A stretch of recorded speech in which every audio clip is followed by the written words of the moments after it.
So I like Crawford to win by decision. I think Canelo is going to try to put pressure and use his physical strength and probably try to put his hands on Crawford. I think Crawford's going to create angles, box, switch from southpaw to orthodox and back. He's the best I have ever seen it doing that, and try to maybe create openings for himself that way.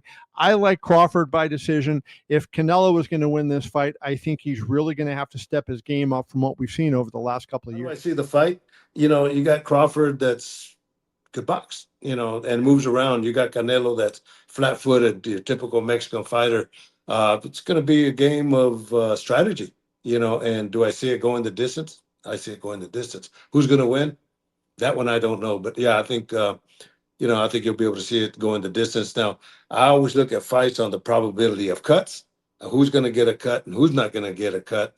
And I think it's important for both teams to have a good cut man in their corner because they are going to be going toe to toe. One thing I could say is they will be going toe to I toe. think we'll start with Canelo's keys to victory. I think they're kind of obvious. It's control the ring, trap him on the ropes, work the body early to slow his feet down.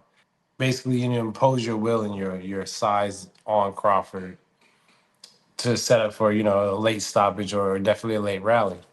Crawford's keys to victory, in my opinion, is to keep Canelo moving, don't let Canelo set, keep him off balance.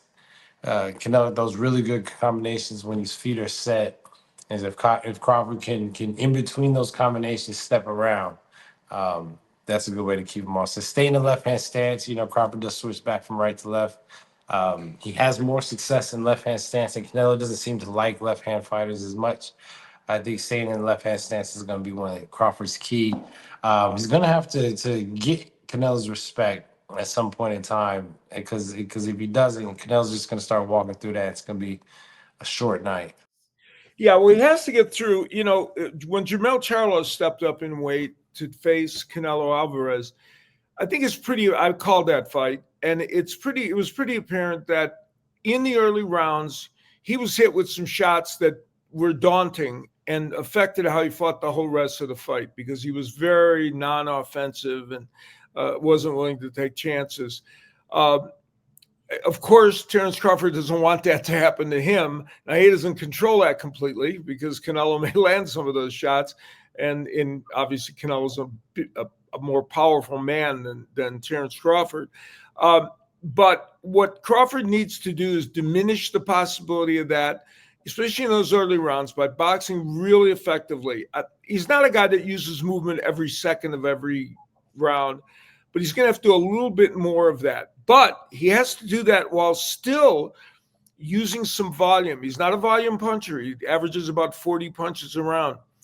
If he's going to move more and be a little bit more defensive in those early rounds to make sure he gets through them and not getting hurt, he's going to have to make sure, though, that he still does enough offensive work. And that's not easy, although Canelo Alvarez, right at the beginning of fights isn't a super quick starter, but give him a couple of rounds, just a couple, and he's in sync. Well, Canelo Alvarez is a very good counterpuncher, but he can be offensive in terms of moving forward as well. And I think he might want to just slightly step out of character and be a little bit more of initiating offense, unless Crawford ends up being very aggressive. Then, Canelo Alvarez will be content to counterpunch, but be a little bit more aggressive. And I think the absolute key thing early for Canelo Alvarez is to go to the body. He's got a devastating left hook downstairs. He has a great double left hook, which works very well against the southpaw, and it's likely Crawford will be in the left-handed stance most of this fight. So I think the body work early for Canelo Alvarez is important. The keys to victory for Canelo is obviously going to be to use his size, to be able to cut the ring off and have Crawford in spaces in the ring where he could really make Crawford feel his size, feel his power. He's the one that's the natural super middleweight. He's the one that is used to fighting bigger men, and he's the one that has the bigger punch. And I think, over the course of 12 rounds, if Canelo really pressures Crawford smartly, doesn't exchange too much where he's getting countered, and is able to wear down Crawford both mentally and physically, I think that's the best bet for him. So there's a lot of intangibles there for Crawford, but if he has respectable power, he's going to have to hit and not get hit.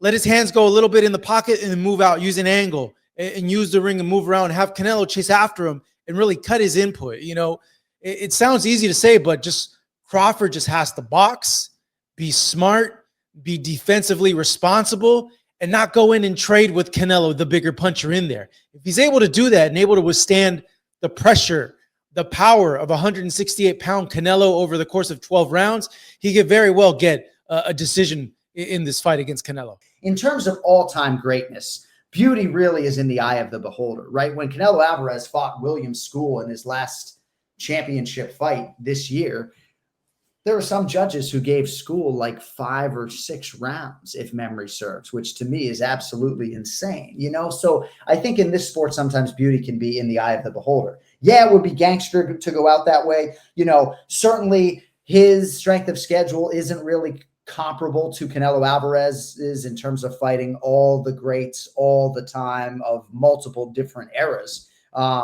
But yeah, dude, like I just don't know that there's much else for Bud Crawford on the other side of this were he to win. It's a great matchup. These two guys are very proud. You know, Canelo is a tough Mexican who wants to make his country proud. He's done that all these years. He's been around for a long time. He's had so many great tough fights.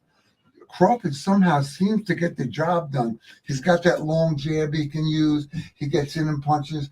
I see him, if Canelo can get inside and stay inside, work that body, he can slow Crawford down. If not, Crawford's going to do what he does. He's never lost, so he doesn't know how to lose. And you know, Canelo has lost to guys who box. Does Terence Crawford, is he going to be able to box the way he did, let's say, when he destroyed Errol Spence? Is he going to be able to have that kind of fight? And is Canelo Alvarez going to simply walk through him the way he just about walks through everybody else? Will Bud Crawford not be strong enough for him? Will this fight matter the longer the fight goes? Will Canelo wear down Bud Crawford? Will there be a fast start for the fight? Because Bud Crawford normally doesn't start fast. He takes a look at you, he dissects you, and by the third round, he knows everything about you. This is one of the most intriguing fights, I think, that I've ever waited for, that we've ever waited for. September 13th in Las Vegas, Nevada, at the Allegiant Stadium. There'll be about 65,000 people watching and millions more from around the world. We can't wait for September 13th. Canelo Alvarez against Terence Crawford in this legacy fight.